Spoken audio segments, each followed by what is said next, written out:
Oy! Oy! Oy! Oy! Oy! Oh! Hala! Hala!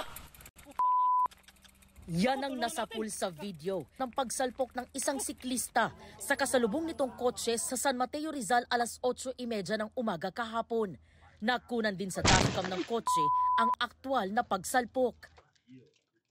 Yung part na yun sobrang tarik niya.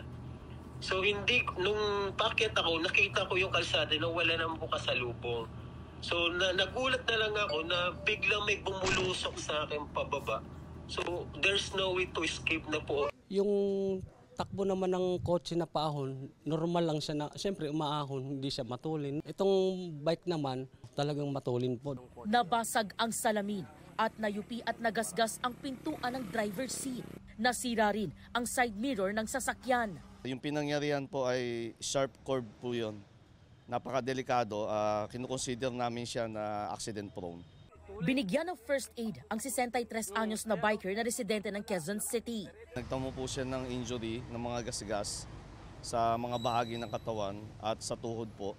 Ganun sa ulo naman po ay bahagyang pamamaga po o bukol. Ayon sa pulisya, nakalabas na ng ospital ang siklista at patuloy na nagpapagaling. Sinusubukan pa ng GMA Integrated News na kunan ng pahayag ang siklista. Nagkaareglo rin daw ang dalawang panig. Para sa GMA Integrated News, EJ Gomez, nakatutok 24 oras.